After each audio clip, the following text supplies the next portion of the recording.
My return has been long awaited, but I am finally here to deliver some content.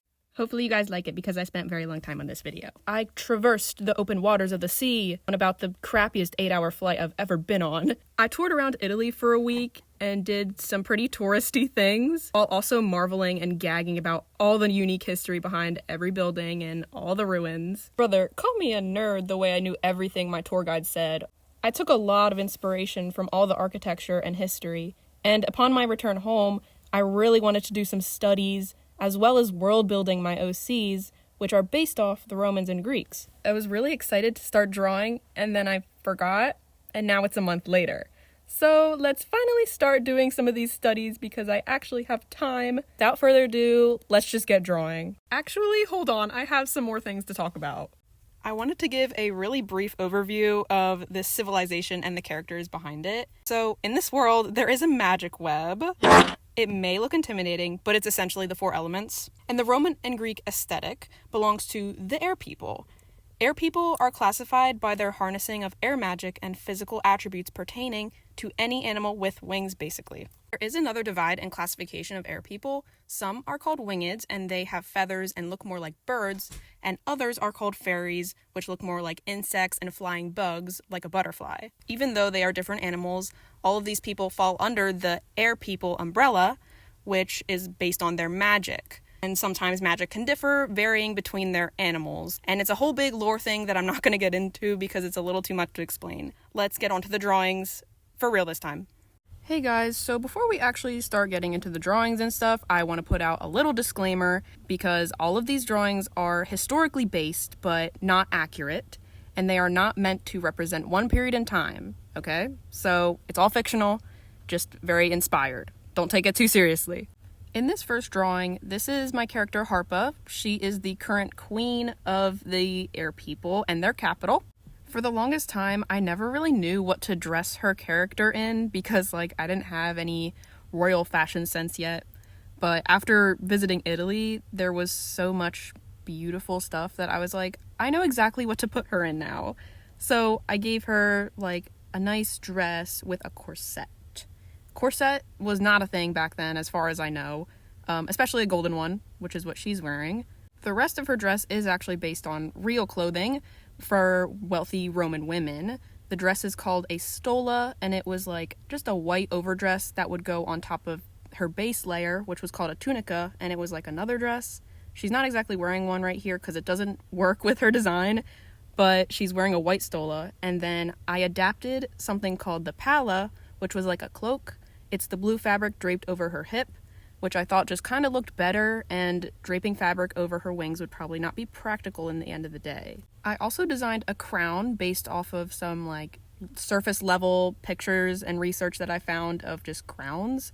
It's kind of like the one Hera has in some sculptures and statues, so I thought it'd be a good idea because Hera's the queen of the gods in Greek mythology, so Harpa is kind of like the queen in air people, but not gods. Anyway, it still kind of makes sense for her to have a crown like that since she is queen. The design that I put on the crown is representative of the 3 goddesses that are major arcana in the air people religion, which I'll talk about later because I actually have a whole section for them, but that's what that crown design and colors are based upon. I'm running out of time for the clothing section, but if you are more interested in this stuff, I highly recommend doing a little bit of research. It's very interesting on how they did clothes, because it was just one big piece of fabric that they would pin in specific places and make dresses. It was really cool. As you can see, I wrote a lot of notes, so feel free to pause the video here and read them if you'd like. This section is the architecture section where I kind of go a little bit crazy. So I made a map of the air capital at the height and the fall of the empire, very similar to the Romans, as well as their ethics and kind of the things that they did. They were conquerors, which if you know anything about the Romans and what they did to people, yeah, it's not great.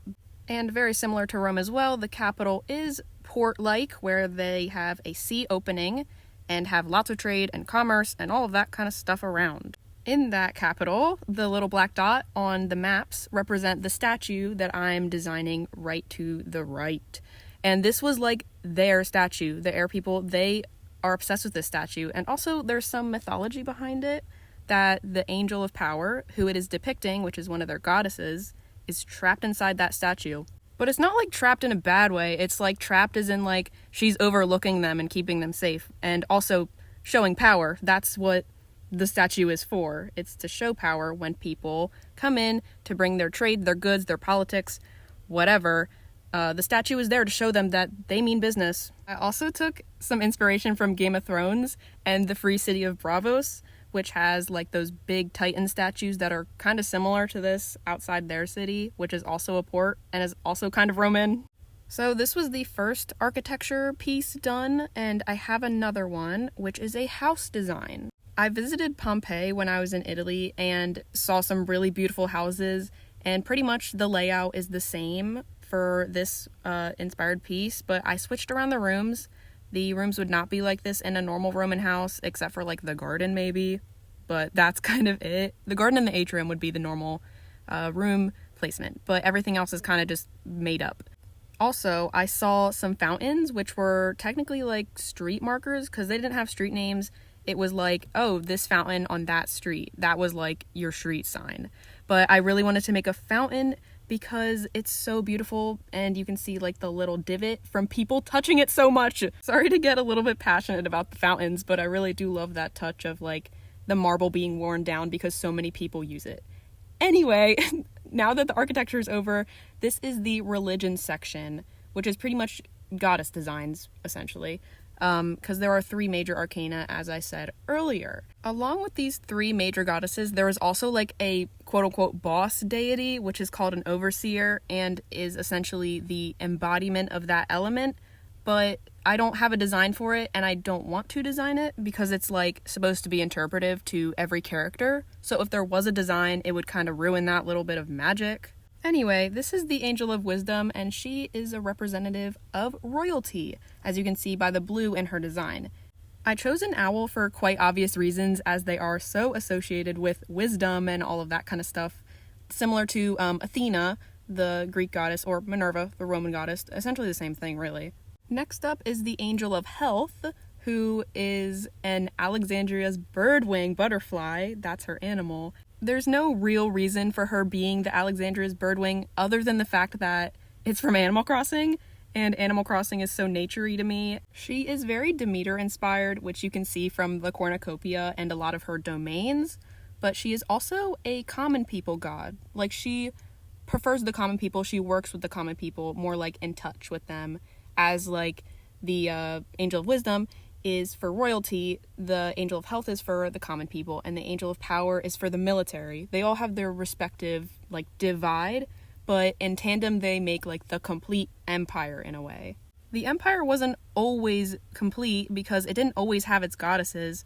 The common mythology is that the goddesses used to be people, and they were queens at one point. And then the overseer decided to rise them up into goddesses to serve the common people or the military or the royalty, whatever, just to serve their domains and use their strengths to help people in a different way other than just in their time period. The immortality gave them the opportunity to help people forever, you know? Last but not least, we have the Angel of Power, who I drew earlier in the statue, and she is very inspired by Ares, as in the god of war, which she is the goddess of war in this case, but her outfit and her symbolism is very inspired by Ares. This is also kind of like a nerdier touch, but her animal is a harpy eagle, which is also just like a really big, cool looking eagle, but harpies were Greek mythological creatures that would come and try to eat you and tear you apart with their bird feet. You'd only get tore apart if you did like a really bad crime, so it's not kind of like just roaming around eating people kind of thing. Back to the character, one cool thing about her spear is that there are lion's teeth embedded into the little like before the blade part. I don't know what it's called, but the lion's teeth are a symbol of conquerment because the air people had like beef with lions, and that's like a really deep lore bit that I'm not going to get into either because that kind of spoils some stuff for the story. So just keep that in mind though, that lions and air people did not get along. Here she is. This is the Angel of Power in all her glory. And this was also the last drawing in the video. So I hope you guys enjoyed this, and comment down below if you enjoyed the rambling or if you want to hear more, because I'd be very open to doing this again. It feels good to be making videos again, but also as summer ends, school starts, so I can't promise that there will be much more content like this from me for a while. On that note, I say goodbye and see you in the next video.